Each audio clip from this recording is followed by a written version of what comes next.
Memory is a curious labyrinth. Sometimes, certain places are seared into our memories, not for what they were, but for the shadow of what we felt there.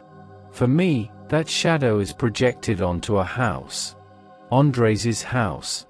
We moved before he started 5th grade, and now I know that house is empty.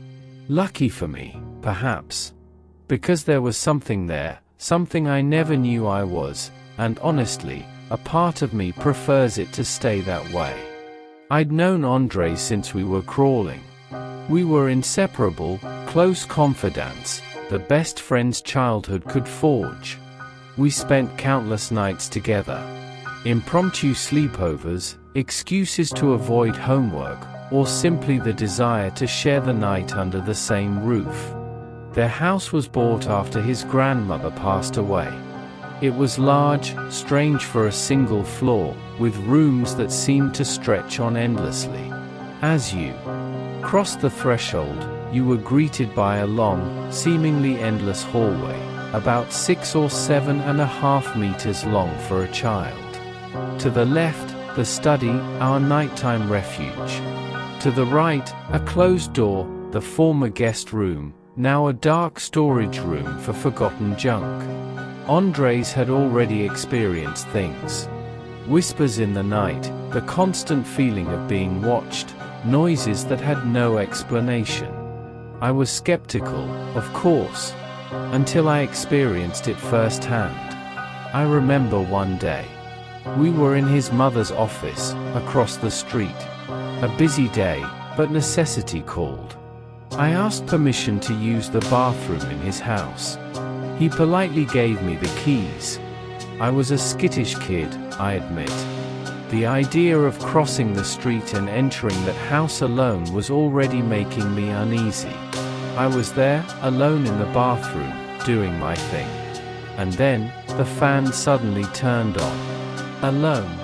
The noise broke the silence, like thunder. I didn't do it twice, I ran out of there, as if the devil himself were chasing me. A few years later, in 2014, a strange curiosity invaded me. I wanted to see more. I wanted to understand those chills Andres described. And from that year until the end of 2015, the house did not disappoint. We slept in the studio. The recliners were our kingdom. Andres would fall asleep in minutes, while I struggled with the darkness and my own thoughts. The armchairs were pressed against the wall, offering a direct view of the rest of the studio, the dining room, and the kitchen. The kitchen was connected to another room. A room they used as storage.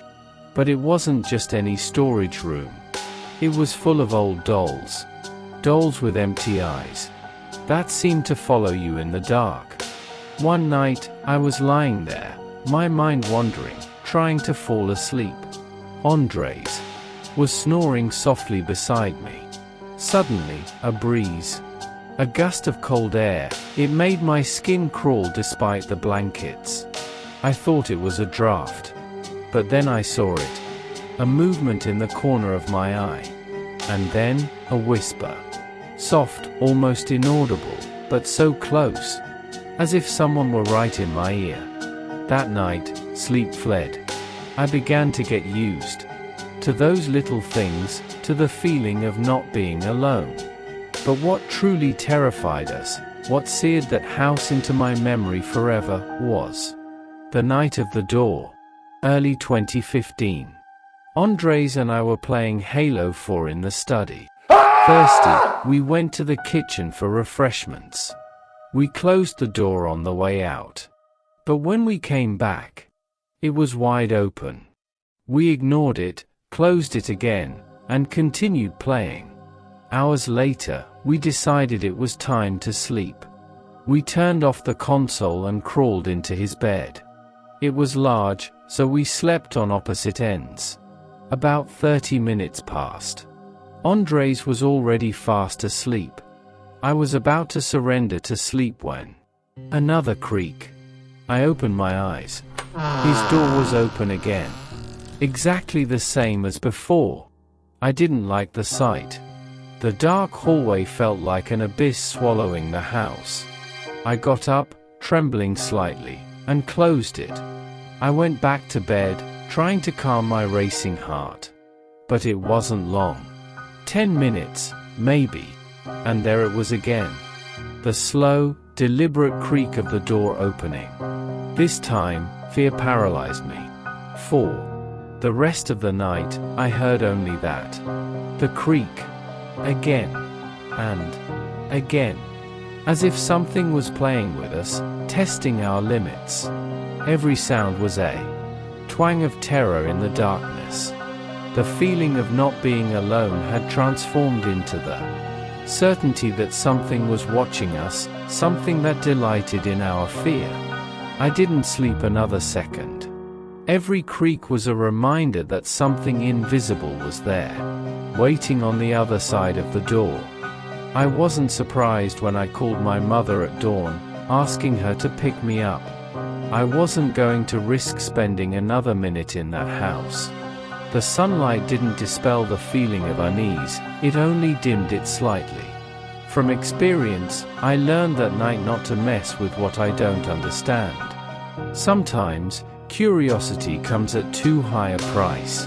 A price that can continue to haunt you long after the experience is over. I moved out soon after that.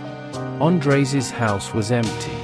I never knew what that cold breeze was, that whisper, that door that opened without explanation. And even though now, the house is empty again. Sometimes, in the stillness of the night, I still hear that creaking in my mind. What was it? What did it want? Maybe I'll never know. And maybe some doors, they're better left closed forever.